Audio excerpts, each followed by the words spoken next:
ያፌት ኤፉዬን በጣም አሰቃያት። በእውነት ግን ወይኔ የሱ ግፍ በአንዱ ሲያሸነፍ በአንዱ ምንም በቃ ሲስተሙ ዘዴው ያልቅበትም ማለት ነው። በአንዱ ሲያሸንፉ በአንዱ ይመጣል፣ በአንዱ ሲያሸንፉ በአንዱ ይመጣል። እውነትም እሱ በቃ የትም ሄድ የትም የእሱን ሰዎች አታጣቸውም ትል ነበር ኤፉ ማለት ነው። በጣም ከባድ ያፌት ማለት በእውነት ሲስተሞቹን በቃ እንዳለ ግጥምጥም ያደርጋቸዋል። በጣም እያስለቀሳት ነው እንግዲህ ባለፈው እንዴት አድርጎ ያፌትን እንደ ሰው የገደለ እንዳስመስሎ ቪዲዮ አሰርቶ ያን ቪዲዮ እንግዲህ ይዞ እሷን ማገኛ ሰበብ እንደሚሆነው አድርጎ እንግዲህ እሷን ጠርቶ ታላገባሽኝ ይሄን ነገር ብሎ አሳይቷ በጣም ነው የተሰቃየችው። በጣም ነው ያለቀሰችው። በእውነት ከባድ ነው። እሷ ደግሞ ናታን ሁለተኛ እስር ቤት እንዲገባ ናታን እንዲያሰቃየው አትፈልግም። ግን አንዳንድ ጊዜ እንደዚህ እኮ በቃ ማለት ሰዎች እኛ በእነሱ መሰቃየታችን ሳያውቁ አንዳንድ ጊዜ ለሰው እንኖራለን። ለሰው መኖር በጣም ከባድ ነው። ምክንያቱም ለሱ ብላ እንደዚህ የምትሆነው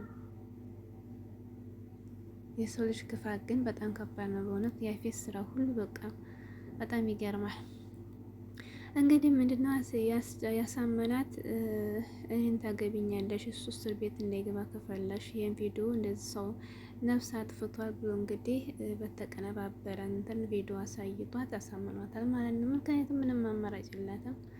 እሺ ብላ እንግዲህ ይህን ቪዲዮ ደግሞ ለሱ እንዳታሳዩ እንዳትናገሪ፣ እኔ አንቺን እንዲያገኝሽ ይህን ዘዴ መጠቀምን ካወቀ ሌላ ነገር ነው የሚመጣው ብሎ ደግሞ እሱ በዛ ምክንያት እንደሄደች እና እሱ እንዲያገባች እንዲያውቅ ደግሞ አልፈለገም ማለት ነው። የጉድ እኮ ነው እንግዲህ። ገነትም ደግሞ እናቷ ያው አንዳንድ ጫፍጫፍ ስለሰማች የሆነ ተሳስታ እንድ ስለነገረቻት ገነት የገመተችው ደግሞ የእኔ እናትነት አረጋግጣ ነው ያኮረፈች እያለ እናት ስትለው ነበር። እናታም ደግሞ ሊቀርባት ያኔ አልፈለገችም። ምክንያቱም እሱን ራቂ ብሏታል ያፌት ማለት ነው። እሷም እንግዲህ አማራጭን የመረጠችው እሱ በውጭ ሆኖ እስር ቤት እንዳይገባ እሷን ቢያጣት ነው የመረጠችው። ምንም ማድረግ አይችልም። በጣም በጣም ስቃይ ውስጥ ናት። ኧረ ስቃይ ይበቃል በእውነት። የፍዬ በጣም ከባድ ነው። እቤት መታ እንግዲህ ሰው እንዲያናግራት አልፈለገችም ነበር። ሎሌት ጋርም ያው በስራ ምክንያት እየተገናኙ እየተግባቡ ነበር። መረጃ እንድታመጣላት ተባብለው መረጃ ራሱ የመጣችላት ለትነግራት ስትል ምንም ነገር ማውራት አልፈልግም እያለች ነበር ያስወጣች ማለት ነው።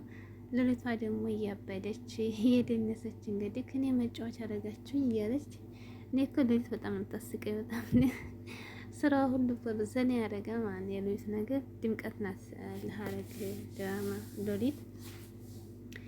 እንግዲህ የቤዛ ጓደኛ ደግሞ እየተሽለከለከኝ መረጃ ተቀብላል ያለቀ እያለ ያፌትን ስራ ነው የምትሰራው። ኤፉ እንግዲህ መሆንሽ ስትላት ምን አገባሽ እያለቻት እንዲሁም ተከታያት ደውላበት ለያፌት እንግዲህ ፍራታዮች አላቅም ይሆናል እንትን ብላለች ጥሩ ላይ አይደለች ተከታያት እያለ እሷን ተዋራ እያስከተላት ነበር። ኤፉም እንግዲህ ቤት ተገባይ በኋላ ገነትን መናገር ፈልጌ እንዲሁም ደግሞ ናታንም ደግሞ ማናገር አልፈለገችም። ጽዮንም እንግዲህ ከሁን ላይ እንዴት አስታውሳለች እንደ ዲሞ ይጠፋታል። ቢኒያም እንግዲህ እሷን እያጫወተ ይገኛል ማለት ነው። እንግዲህ ናታን እና ጽዮን ሲወያዩ ባለፈው ገነት ከያፌት ቤት ውስጥ ነበርና እንድታስታውስ ብላ ያንን እንግዲህ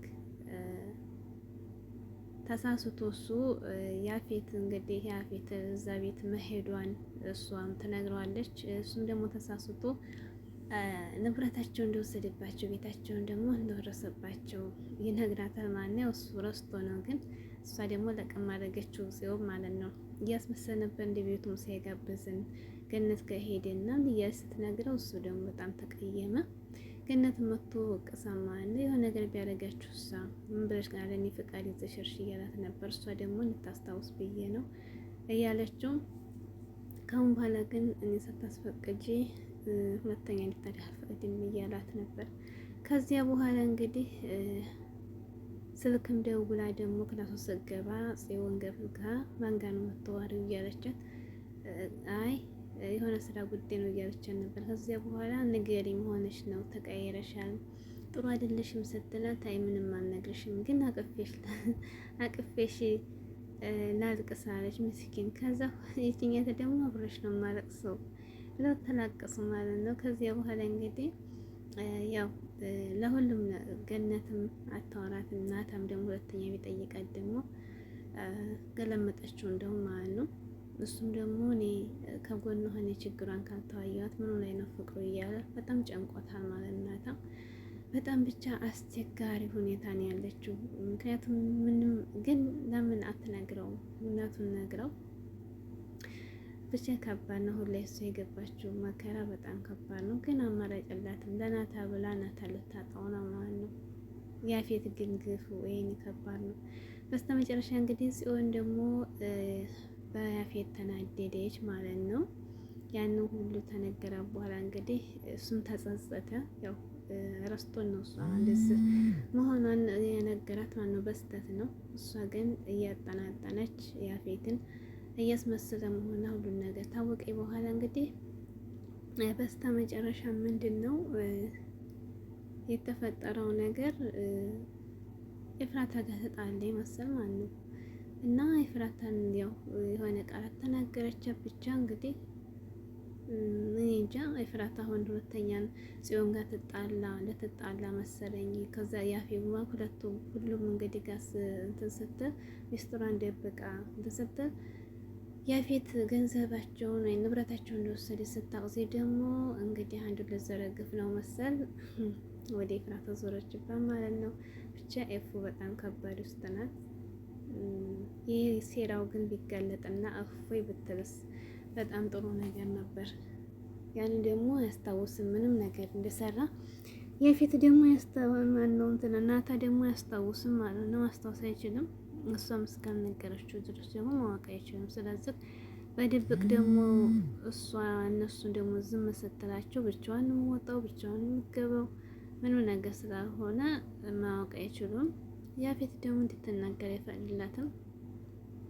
ብቻ አንዳንድ ጊዜ ካባ እንደው ያፌት ይሄ የያዘበት ፍለሹ እንደው ማለት ጥፍት ብሎ ምን ይሄ መረጃ ከስር ቤተሳ እፍ እየተገላገል ነበር። እንደዛ ፈጣሪ ያደርግላት ተገላግል ነበር ማለት ይሄን መረጃ ከእጁ እስካላወጣችሁ ድረስ አይለቃትም። እንደውም ደግሞ ከሳምንት በኋላ እንገባለን እያለን ነበር። ለምን አንጠናናም ጊዜ ያስፈልገኛል ስትለው ምንድነው የምንጠናና ተጋብተን እንጠናናለን አላላትም። አይፍዬ ከባድ ፈተና ውስጥ ነው የገባችው። ታሳዝናለች በእውነት። ብቻ እንግዲህ ፈጣሪ እርዳት። እናታን አላጣም ብላ እንግዲህ ሁሉ መከራ ውስጥ ልገባ ነው። ከባድ ነው። ብቻ ሰብስክራይብ እያደረጋችሁ